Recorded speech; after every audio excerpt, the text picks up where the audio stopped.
ಅಣ್ಣ, ಈ ಪ್ರಪಂಚ ಎಂಥ ಸ್ವಾರ್ಥ ಪ್ರಪಂಚ ಅಲ್ವಾಣ. ಯಾಕೋ? ನಾವು ಜೀವನದಲ್ಲಿ ಏನಾದರೂ ಒಂದೊಳ್ಳೆ ಪೊಸಿಷನಲ್ಲಿ ಇದ್ವಿ ಅಂದರೆ ಈ ಸಮಾಜ ನಮ್ಮನ್ನು ಸುತ್ತುವರೆದು ಮರ್ಯಾದೆ ಕೊಡುತ್ತೆ. ಅದೇ ನಾವು ಏನೂ ಮಾಡದೆ ಕೆಳಗೆ ಬಿದ್ದಿದ್ವಿ ಅಂದರೆ ನಮ್ಮನ್ನು ಕಾಲ್ ಕಸಕ್ಕಿಂತ ಕಡಿಯಾಗಿ ಕಾಣುತ್ತೆ, ಕ್ಯಾರೇ ಅನ್ನಲ್ಲ.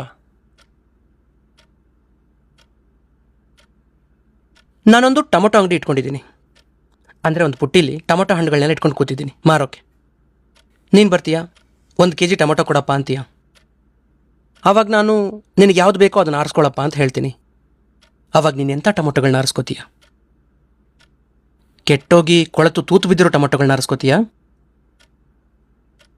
ಫ್ರೆಶ್ ಆಗಿ ಹೆಲ್ದಿಯಾಗಿರೋ ಟೊಮೊಟೊಗಳನ್ನ ಆರಿಸ್ಕೋತೀಯ ತಾನೆ? ಆವಾಗ ನಾನು ನಿನಗಂತೀನಿ, ಎಂಥ ಸ್ವಾರ್ಥಿ ಇವನು, ಬರೀ ಒಳ್ಳೆ ಟೊಮೊಟೊಗಳನ್ನ ಮಾತ್ರ ಆರಿಸ್ಕೊಂಡು ಕೆಟ್ಟೋಗಿರೋದನ್ನೆಲ್ಲ ಇಲ್ಲೇ ಬಿಡ್ತಾ ಇದ್ದಾನಲ್ಲ ಅಂತ.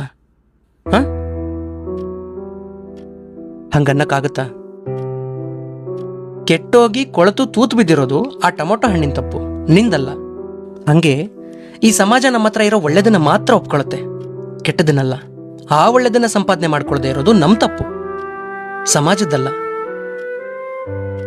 ನೀನೇ ಹೇಳ್ದಲ್ಲ, ನಾವೇನಾದ್ರೂ ಒಂದು ಒಳ್ಳೆ ಪೊಸಿಷನ್ಗೆ ಹೋದ್ರೆ ಈ ಸಮಾಜ ನಮ್ಮನ್ನು ಸುತ್ತುವರೆದು ಮರ್ಯಾದೆ ಕೊಡುತ್ತೆ ಅಂತ. ಹೋಗು ಮತ್ತೆ ಒಳ್ಳೆ ಪೊಸಿಷನ್ಗೆ, ಅವಾಗ ಮರ್ಯಾದೆ ತಾನಾಗೆ